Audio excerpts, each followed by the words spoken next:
Creative arts के हवाले से अगर आप बात की जाए तो हमारे जहन में सबसे पहले जो बात आती है वो ये आती है कि हम रिसोर्सेज कहाँ से आएंगे, चार्ट्स कहाँ से आएंगे, कागज़ कहाँ से आएगा, पेंसिल्स कहाँ से आएंगी, शार्पनर्स कहाँ से आएंगे और कलर्स, पोस्टर कलर, ये तमाम वो लर्निंग मटेरियल जिसकी एक उस्ताद होने के नाते आपके जहन में सवालात उभरते हैं।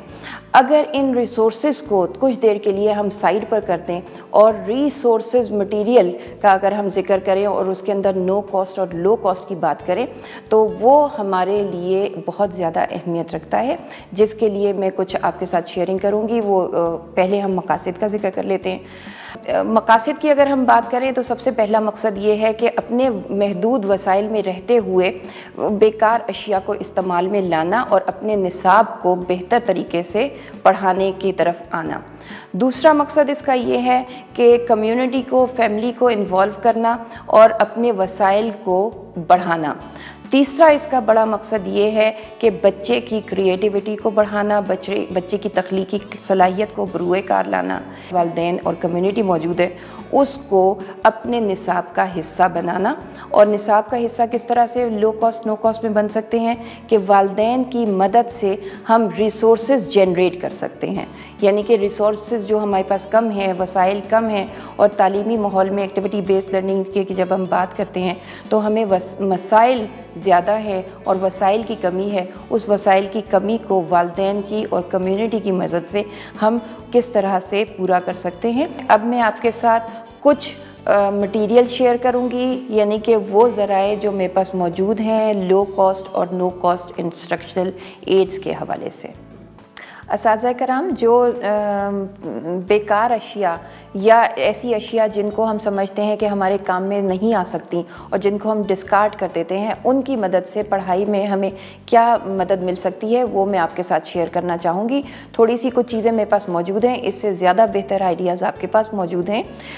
ये एक सिर्फ आपको बताने का तरीका है कि आप इन तमाम चीज़ों की मदद से भी पढ़ा सकते हैं। इसके अलावा अगर आपके दिमाग में कोई चीज़ आती है तो वो तमाम चीज़ें जो कि बिल्कुल बेकार हैं और आप समझते हैं कि आपके तदरीसी अमल में उनसे फ़ायदा उठाया जा सकता है तो उनको आप शामिल कर सकते हैं। ये एक सीशल है, यानी कि सीपी। इसी तरह से कुछ यहाँ मेरे पास कीले मौजूद हैं और इसके अलावा ये कुछ खाने की चीज़ें हैं जिसमें बेर एक बहुत आम फल है और ये सेब का नेबल बदल भी इसको कहा जाता है। ये फल भी खाया जा सकता है और इसके अंदर जो मौजूद गुठली है उसको भी हम इस्तेमाल कर सकते हैं। इसके अलावा खुबानी ड्राई फ्रूट हमारा है, ये उसका बीज है, खजूर छुआरा, और उसकी गुठली भी हम इस्तेमाल कर सकते हैं। इसी तरह से ये कुछ ड्राई फ्रूट है जिसमें मूंगफली है और इसका सीड यानी कि बीज जो है वो नट के तौर पे खाने के लिए इस्तेमाल होता है और उससे ज़्यादा ज़रूरी जो है वो इसका छिलका, जिसको हम अपने तदरीसी अमल में इस्तेमाल करेंगे। इसके अलावा यहाँ पर मेरे पास और भी कुछ चीज़ें मौजूद हैं, जैसे कि पेंसिल है, लेड पेंसिल जो कि आम तौर पे लिखाई के लिए इस्तेमाल की जाती है, शार्पनर है जिससे पेंसिल को घड़ा जाता है या शार्प किया जाता है। इसके अलावा ये कुछ सीड्स हैं और ये अमूमन खाने में इस्तेमाल किया जाता है। धनिया, इसको सूखा हुआ धनिया कहते हैं, ये सूखे हुए धनिए के बीज हैं। आप ये सोच रहे होंगे ये तमाम चीज़ें तो खाने पीने की अशिया हैं जिसको हमने तालीम के अंदर शामिल किया, मगर ये वो तमाम चीज़ें हैं जो डेली रूटीन में बच्चा देखता है और ये वालिदैन के पास भी मौजूद होती हैं। इनको ख़रीदने की ज़्यादा ज़रूरत नहीं पड़ती है, जिनको हम इस्तेमाल में ला सकते हैं और इसको हम निसाब के साथ किस तरह से जोड़ सकते हैं ये मैं आपको साथ शेयर करना चाहूँगी। अब थोड़ा सा धनिए के बीज अभी मैंने आपके साथ शेयर किए थे, उन धनिए के बीज से हम बच्चों की तालीमी माहौल में उनको किस तरह से निसाब का हिस्सा बना सकते हैं। वो इस तरह से कि उन बीजों को आप मिट्टी में एक पुराना सा ये डब्बा देखिए, आप प्लास्टिक का डब्बा देख रहे हैं जो कि ये भी रिसाइकल मटेरियल ही है, और अगर ये भी आपके पास मौजूद ना हो, पुरानी प्लेट हो छोटी टूटी हुई, या आपके बाहर क्लास के बाहर कोई क्यारी मौजूद हो तो वहाँ पर आप ये लगा सकते हैं। ये भी ना हो तो कोई पुराना गिलास टूटा हुआ है, कोई बोतल टूटी हुई है, उसके अंदर थोड़े से बीज डालकर मिट्टी के अंदर और पानी डाल के बच्चों की मदद से, बच्चों के साथ मिलकर ये आप एक्सपेरिमेंट करेंगे। एक्टिविटी के थ्रू उनका मुशाहिदा जो है उसको बेहतर करना चाह रहे हैं और इसमें जो है 3-4 दिन के बाद, 5 दिन के बाद या 2 हफ्ते के बाद आप देखिएगा कि छोटे छोटे से पौधे निकलना शुरू हो जाते हैं।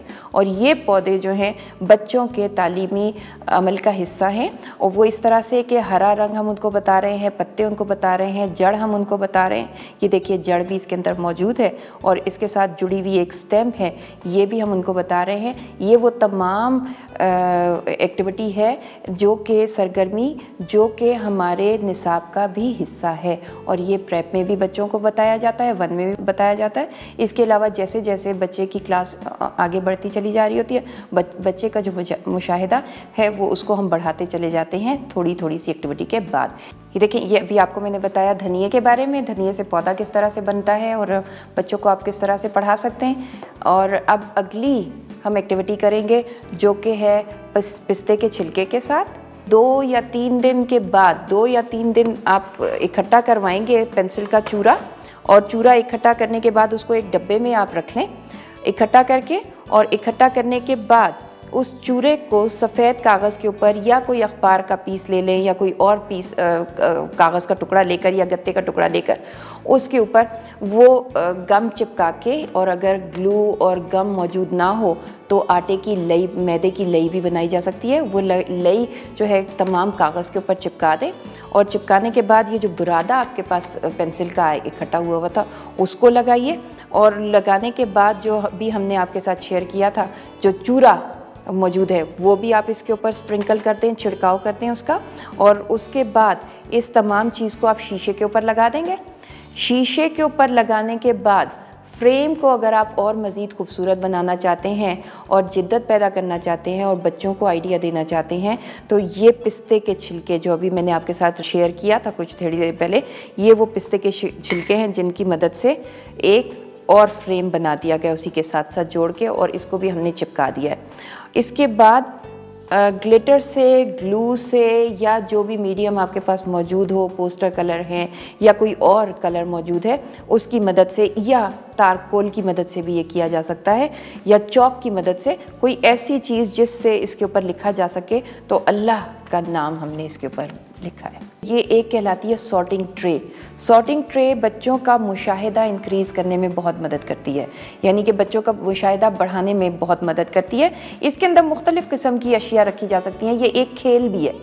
शायद जब हम छोटे थे हमने तो अपने ज़माने में ये बहुत खेला ये खेल, जिसमें एक ट्रे होती थी और 2 मिनट के लिए उस ट्रे के अंदर सुई, धागा और बहुत किस्म की चीज़ें जो हैं वो रख के और फिर उनको हटा लिया जाता था, और फिर कहा जाता था कि अब आप बताएं कि आपने क्या क्या देखा था, और जो सबसे ज़्यादा उसके अंदर से ऑब्ज़र्व की हुई चीज़ें नज़र बता पाता था उसको इनाम मिलता था या वो जीत जाता था।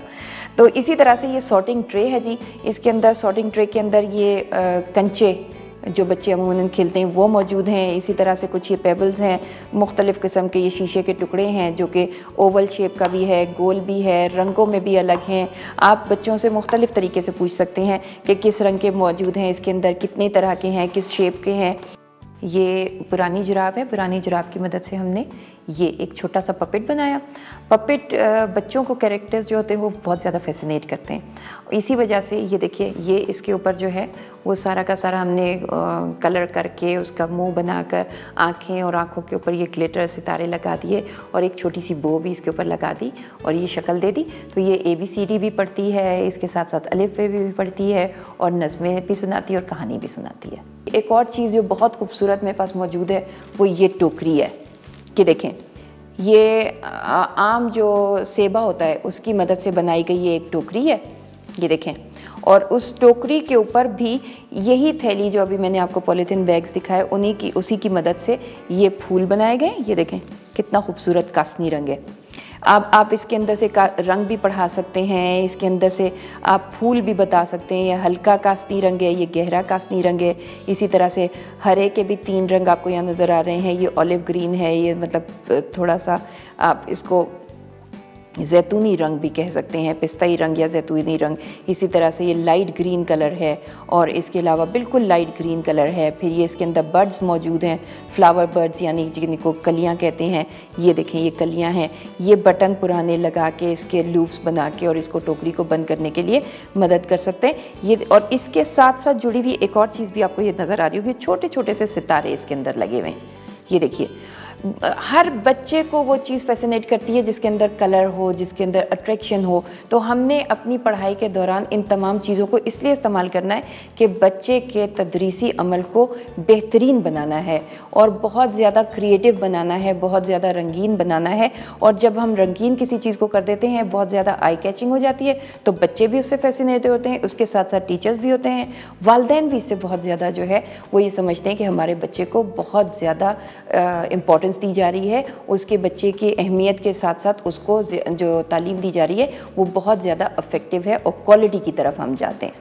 और आप देखिएगा कि जब आप बच्चे को खेल ही खेल में एक्टिविटी बेस्ड लर्निंग करवाएंगे तो आपको इससे कितने बेहतर नताइज जो हैं वो सामने आपके आएंगे और आप भी सीखेंगे, आपके बच्चे भी सीखेंगे, पेरेंट्स भी सीखेंगे। और यही हम चाहते हैं कि बेहतर तालीम जो है वो इस वक्त हमारा सबसे बड़ा मकसद है। उसको मकसद को हासिल करने के लिए जितने रिसोर्सेज, जितना रिसाइकिल्ड मटेरियल है, कोशिश करें कि उसको इंट्रोड्यूस करें। और इसके साथ साथ मैं आपसे इजाज़त चाहूँगी और शुक्रिया बहुत।